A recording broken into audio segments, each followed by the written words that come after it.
UP TET 2021 में paper wise यानी paper 1 और पेपर 2 में अलग अलग कुल कितने आवेदन हुए हैं, इसके बारे में हम लोग डिटेल में बात करने वाले हैं।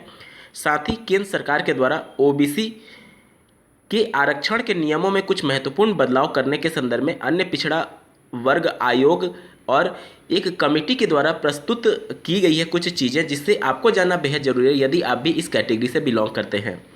साथ ही बात करेंगे शिक्षक भर्ती को लेकर के वर्तमान स्थिति क्या है और 68,000 और 69,000 मामले में क्या कुछ चल रहा है। तमाम खबरों को आपको जानना बेहद जरूरी है, तो अंत तक जरूर बने रहिएगा इस वीडियो के साथ बिना किसी पार्ट को स्किप किए हुए। नमस्कार दोस्तों, मेरा नाम है नीरज और आप देख रहे हैं करियर बिट यूट्यूब चैनल। अगर आप इस चैनल पर पहली बार विजिट कर रहे हैं तो इसको सब्सक्राइब करते हुए बेल आइकन को प्रेस करना ना भूलें। यूपी टेट 2021 की परीक्षा में कुल 21,62,000 अभ्यर्थी परीक्षा में शामिल होने जा रहे हैं। बहुत से अभ्यर्थियों को मन में कन्फ्यूजन रहता है कि आवेदनों की संख्या 14 लाख है या फिर 21 लाख है, क्योंकि कई आर्टिकल्स में इसको लेकर के खबरें प्रकाशित होती हैं। तो देखिए, कुल आवेदक की संख्या लगभग 14 लाख के आसपास है, लेकिन आवेदनों की संख्या लगभग 21 लाख के आसपास है। अब ये कैसे, इसको समझिए।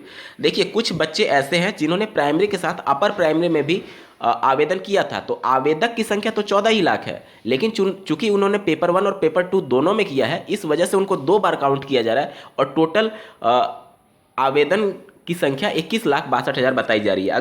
यूनिक अभ्यर्थियों की संख्या की बात की जाए, जो कि मतलब पेपर 1 और पेपर 2 दोनों में अप्लाई किए हुए हैं, लेकिन अगर उनको एक यूनिट काउंट किया जाए तो उनकी संख्या 13,52,086 अभ्यर्थी है, मतलब कि लगभग 14 लाख। और इसमें से ऐसे अभ्यर्थी जो कि पेपर 1 और पेपर 2 दोनों के लिए अप्लाई किए हुए हैं, उनकी संख्या 8,10,201 अभ्यर्थी है। इस हिसाब से आप देखेंगे तो लगभग 5,40,000 अभ्यर्थी ऐसे होते हैं जो कि सिर्फ प्राइमरी में अप्लाई किए हुए हैं। सिर्फ प्राइमरी में अप्लाई किए हुए अभ्यर्थियों की संख्या 5,40,000 के आसपास है। ऐसे अभ्यर्थी जो प्राइमरी के साथ अपर प्राइमरी में भी अप्लाई किए हुए हैं, उनकी संख्या 8,10,201 है। तो प्राइमरी और अपर प्राइमरी दोनों को मिला करके कुल एप्लीकेशंस की संख्या काउंट की जा रही है और इसकी संख्या 21,62,000 बताई जा रही है। और अगर यूनिक कैंडिडेट्स की संख्या की बात की जाए तो वो मात्र 13,52,086 अभ्यर्थी ही हैं। लेकिन प्राइमरी और अपर प्राइमरी में अलग अलग अप्लाई होने की वजह से, चूंकि दोनों जगह इन अभ्यर्थियों को काउंट किया जा रहा है, इस वजह से आवेदकों की संख्या 21,62,000 बताई जा रही है। उम्मीद करता हूँ आपके डाउट क्लियर हुए होंगे। ओबीसी के आरक्षण के नियमों के अंतर्गत ऐसे अभ्यर्थी जो कि ओबीसी कैटेगरी से बिलोंग करते हैं, लेकिन उनकी सालाना सभी स्रोतों से परिवार की आय 8 लाख तक होती है, उनको नॉन क्रीमी लेयर का सर्टिफिकेट दिया जाता है। और ऐसे अभ्यर्थी जिनकी सालाना आय 8 लाख से ज़्यादा होती है, उनको क्रीमी लेयर का सर्टिफिकेट दिया जाता है और उनको जनरल कैंडिडेट की तरह ही ट्रीट किया जाता है। कहने का मतलब आर्थिक रूप से वो मजबूत है, इस वजह से ओबीसी कैटेगरी में उनको आरक्षण का लाभ देने की आवश्यकता नहीं है। और जिनका 8 लाख से कम था, उनको आरक्षण के अंतर्गत नॉन क्रीमी लेयर अभ्यर्थियों के रूप में ट्रीट किया जाता है, उनको 27% आरक्षण का लाभ दिया जाता है।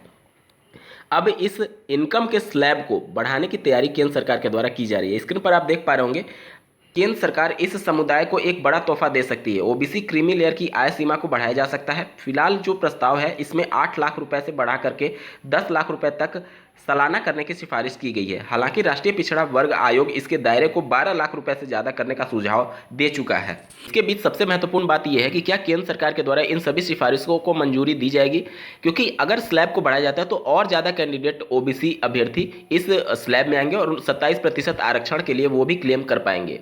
अगर बात की जाए उत्तर प्रदेश में, तो यहाँ पर ओबीसी वर्ग से आने वाले अभ्यर्थियों की संख्या सबसे ज़्यादा है और यही कैटेगरी है जो कि सबसे ज़्यादा रिप्रेजेंटेशन होता है पूरे समाज में ओबीसी कैंडिडेट्स की। तो स्क्रीन पर आप देख पा रहे होंगे, इस बीच सरकार का जो रुख है और आने वाले दिनों में जिस तरह से उत्तर प्रदेश, पंजाब सहित 5 राज्यों में विधानसभा चुनाव होने हैं, उसे देखते हुए माना जा रहा है कि यह ऐलान भी जल्द ही हो जाएगा। क्रीमी लेयर की आय सीमा के दायरे का निर्धारण अंतिम बार 2017 में हुआ था। इसमें इसे सालाना 6 लाख रुपए से बढ़ा करके 8 लाख रुपए कर दिया गया था।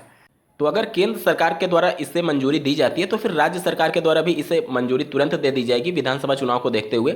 और ज़्यादा अभ्यर्थी ओबीसी कैंडिडेट से संबंधित जो अभी तक नॉन क्रीमी लेयर में नहीं आते थे, वो भी नॉन क्रीमी लेयर में आकर के 27% आरक्षण का लाभ उठा सकते हैं। जैसा कि आपको ज्ञात होगा, कुछ दिन पहले अभ्यर्थियों ने माननीय मुख्यमंत्री जी को ऐसा पत्र लिखा था जिस पर कोई खास रिस्पॉन्स देखने को नहीं मिला। इन अभ्यर्थियों के द्वारा लगातार एससीईआरटी कार्यालय पर और लगातार इको गार्डन में धरना प्रदर्शन किया जा रहा है। 1,37,000 पूरे जो शिक्षकों का समायोजन रद्द हुआ था सभी सीटों को भरने के संदर्भ में। इनका दावा यह है कि माननीय सुप्रीम कोर्ट ने 2 बड़ी भर्तियों में इस पूरे 1,37,000 पदों का समायोजन करके भर्तियों के संदर्भ में बोला था कि 2 भर्तियों में इस सीटों को भर दिया जाए। 68,500 पहली भर्ती थी, 69,000 दूसरी भर्ती थी। 68,500 से 22,000 सीटें बची हुई हैं। अभ्यर्थियों का ये दावा है कि जब हमारे पास 60-65 क्वालिफाइंग मार्क्स के अकॉर्डिंग पास हुए अभ्यर्थियों की संख्या अवेलेबल है, तो फिर 68,500 से बची हुई 22,000 सीटों को क्यों ना 69,000 में जोड़ करके इन सभी योग्य अभ्यर्थियों से उसे भर दिया जाए। जबकि प्रदेश सरकार ये कह रही है कि दोनों भर्तियों के नियम अलग थे, दोनों के पासिंग मार्क्स अलग थे, दोनों के पेपर का पैटर्न अलग था, इस वजह से उसकी सीटों को 69,000 की सीटों में नहीं जोड़ा जा सकता। लगातार इसी के बीच कानूनी पेच फंसा हुआ है और सरकार भी झुकने को तैयार नहीं हो रही है, अभ्यर्थी भी झुकने को तैयार नहीं हो रहे हैं। स्क्रीन पर आप देख पा रहे होंगे, निषादगंज के बेसिक शिक्षा निदेशालय के सामने सहायक शिक्षक पद पर नियुक्ति की मांग कर रही 3 महिला अभ्यर्थियों ने शुक्रवार को अपने से राष्ट्रपति माननीय श्री रामनाथ कोविंद, प्रधानमंत्री माननीय श्री नरेंद्र मोदी और राज्यपाल श्रीमती आनंदीबेन पटेल को पत्र लिखा। इसमें राष्ट्रपति तथा राज्यपाल से इच्छा मृत्यु या फिर न्याय देने की मांग की गई है। अभ्यर्थी उच्चतम न्यायालय के आदेश का पालन करने और 1,37,000 शिक्षकों की भर्ती करने की मांग को लेकर के करीब 4 महीने से निषादगंज में निदेशालय परिसर में कभी पानी की टंकी पर चढ़कर तो कभी घेराव करते हुए प्रदर्शन कर रहे हैं। अब देखना होगा कि चुनाव के इस माहौल में प्रदेश की सरकार इस मुद्दे को किस प्रकार से लेती है, क्योंकि तमाम विपक्षी पार्टियां इसे मुद्दा बनाने लगी हैं और बेसिक शिक्षा विभाग में नई रिक्तियां और 22,000 पदों के मामले और आरक्षण विवादित मामले को लेकर के लगातार हमलावर हो रही है प्रदेश की वर्तमान सरकार पर। अब देखना होगा कि इन सभी मुद्दों को किस प्रकार से हैंडल करती है प्रदेश की वर्तमान सरकार, क्योंकि इन सबका पूरा प्रभाव आने वाले विधानसभा चुनाव में भी दिखने वाला है।